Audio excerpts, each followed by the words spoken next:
Hello random person on YouTube and welcome to another video with Scruffy Tales. In our video today we will explore a weapon that could quite possibly be the most successful weapon in the modern era. And I'm not talking about the AK-47, I'm talking about the one and only Charlie G, Moss, RFK, the Gustaf. I am obviously talking about Carl Gustaf 84mm granatgevär. Or as we say in Sweden, GRG.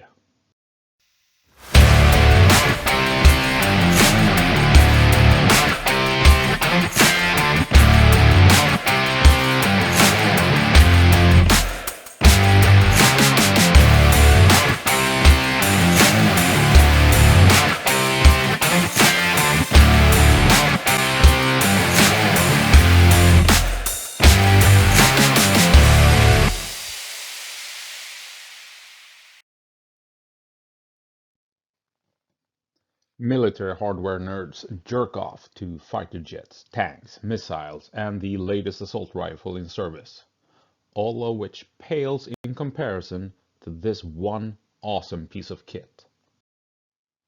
When you're near it, the blast and noise will make you smile. This is the ultimate weapon for fire support. A BMP comes along and you can kill it with ease. As the enemy climbs out of the wreck, you load a high explosive and set it to airburst and have it detonate in the air over their heads as they take cover behind the burning wreck. The survivors might crawl off to hide inside of a building, and then you simply fire one round after the other until the building is nothing but ruins. Nothing comes close to it in reliability, accuracy, versatility, and effect on target.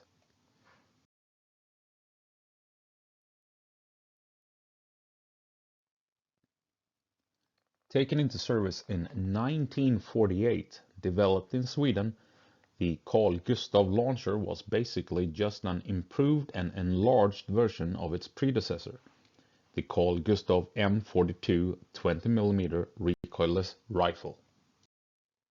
The M42 was an anti-tank rifle, and a powerful one at that.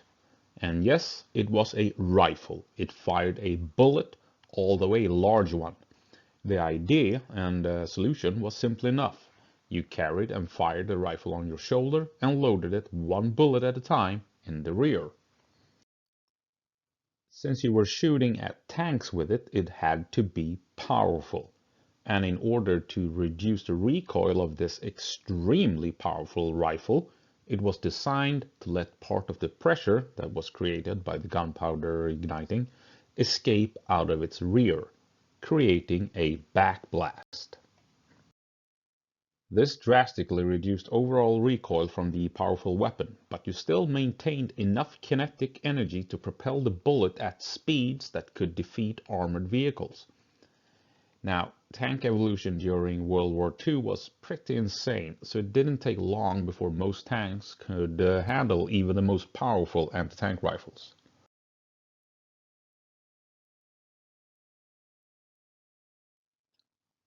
But during the war, a new invention emerged to combat armored vehicles, what we today call heat rounds. And heat rounds would revolutionize how infantry could fight against armored vehicles, even tanks. A heat round contains a copper cone and a powerful explosive charge. On impact with its target, the explosive charge detonates and propels the copper cone forward at such high speed that it transforms from its solid state to high intensity liquid, I guess is one way to put it. and and the liquid is focused into a beam more or less by the force of the explosion that then is capable of penetrating armor. And the real ingenious part of it all is that a heat round is not relying on kinetic energy to defeat armor, like anti-tank rounds fired by main battle tanks. Heat rounds rely on the explosive charge it carries, which means it only needs to hit its target in order to detonate and defeat the target. It does not need high velocity to achieve a desired effect.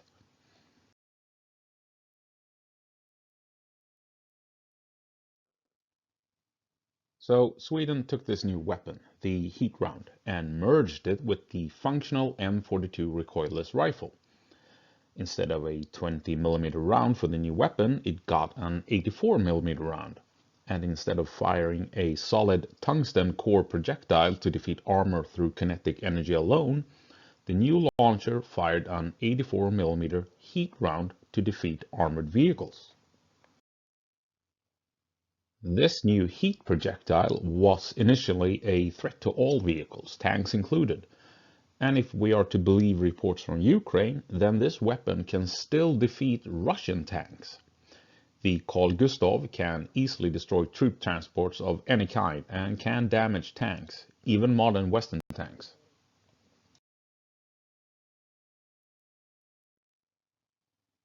But heat rounds are not the end of it. The Carl Gustaf naturally can also fire anti-personnel rounds that upon detonation sends deadly shrapnel all over the place. These also include a timed fuse that allows you to set a distance the round will travel before it detonates in mid-flight. Air burst, in other words, which allows you to engage targets hiding behind cover, in a trench or behind a wall or behind a ridgeline, etc. Then there's a flechette round that more or less transforms the Carl Gustaf into a massive, shoulder-fired 84mm shotgun. Good God, that is scary for real. And also, since a couple of years back, a new laser-guided round is being developed to accurately hit a target at very long ranges. And then you have smoke rounds and flare rounds as well. So, as you can see, this is a very versatile weapon that can be used against basically any ground target you might come across. And what makes it even more effective is the fact that it can be reloaded in 3 to 5 seconds, depending on the skill of the loader. You usually operate the Carl Gustaf with a crew of 2, a gunner and a loader. So just think about that for a moment. Reload in, say, 3 seconds, and the gunner might need 3 seconds to align with the target and fire. That's 1 round every 6 seconds. So from the first shot to the third, you have potentially only 12 seconds if the crew is good. Imagine being in an armored vehicle that gets hammered by a Carl Gustaf and its heat rounds. Or imagine hiding in a building that is getting hit by a Carl Gustaf firing high explosives at you. Maybe there's 2 of them firing at you, and these rounds just keep coming. I think you begin to understand why this weapon is so feared around the world by those that have faced it in combat, and also why, for the exact same reasons, it is beloved by everyone using it.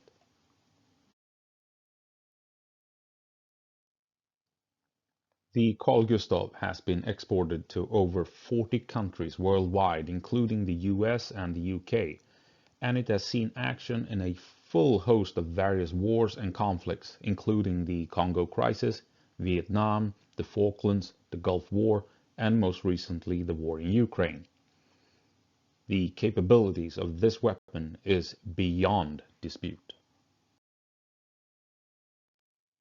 For decades, the conscripts of the Swedish army knew all too well that the heavy and cumbersome Carl Gustaf built proper character like no other kit in the armed forces.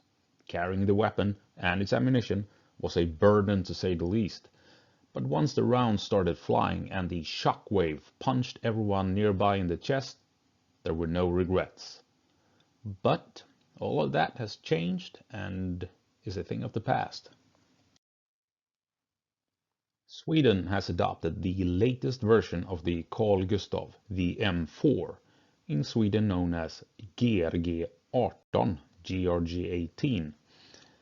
Instead of weighing 14 kilos, the latest version, M4, only weighs 7 kilos. And it also has some nifty functions. Previously, you had to adjust the sights to fit the round you loaded the weapon with, so the aim was adjusted for the round's trajectory. If you messed this up, your round would most likely end up short of the target or overshoot the target. but the latest Carl Gustaf connects with the ammunition automatically and instantly adjusts the scope to suit the round being fired. How cool is that?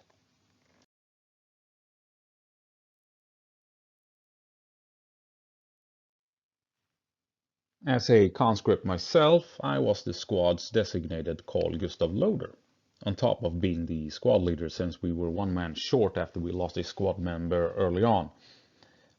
Without going into details, he got kicked out and we can leave it at that. So instead of 6 soldiers, we only had 5. 2 machine gunners, a squad leader and assistant leader, and the Carl Gustaf gunner. And I ended up being the loader. So if you ask me, if you're not having a nosebleed after firing the Gustaf, you're doing it wrong.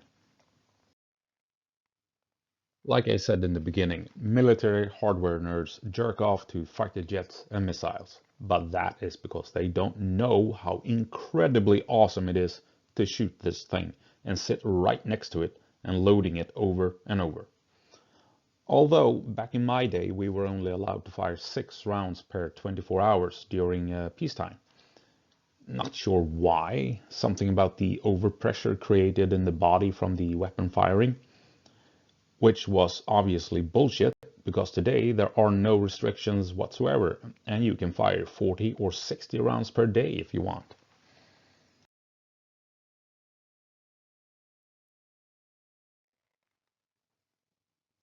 I think we should return to the fact that this isn't a rocket launcher to make sure we highlight this. The Carl Gustaf works just like a rifle. It is essentially a big ass gun, a huge gun that you place on your shoulder in order to fire. And you load it with a big bullet, more or less. And the barrel is rifled, as in it is designed to get the round into a fast spin as it flies through the air. And this spinning motion stabilizes the projectile during its flight towards its target. Works exactly like a rifle or a pistol. It's not a rocket or a missile or anything like that. GRG, GRG, the Swedish name for the weapon, in Swedish means granatgevär, grenade rifle, a recoilless rifle that fires a huge grenade, in other words. This weapon has proved its worth in multiple battles. During the Congo crisis, a unit of 16 Swedish soldiers defended their position successfully from attacking rebels by using their Carl Gustaf launcher to blow up 2 machine gun nests and demolishing 7 buildings that had been occupied by the enemy. The British used a Carl Gustaf to attack an Argentinian warship during the Falklands. And in Afghanistan, US Army Rangers relied on a Gustaf and its flechette rounds to defeat up to 30 hostiles. And like I said earlier, it seems that the Ukrainians might have managed to damage and possibly even destroy Russian tanks with the Carl Gustaf. That is 60 years of successfully defeating infantry, armor, bunkers, buildings and trenches from the Congo to Ukraine. And in the hands of the Ukrainians, this weapon will help crush the Russian invaders completely.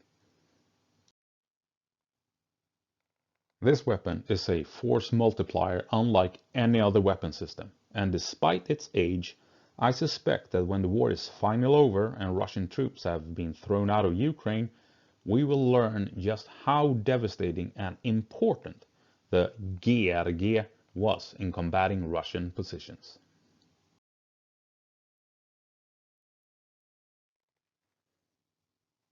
I hope you enjoyed watching this video and maybe even learned something new about the classic GRG, or Carl Gustaf as it's more commonly known around the world. So, enjoy your day and I will see you around.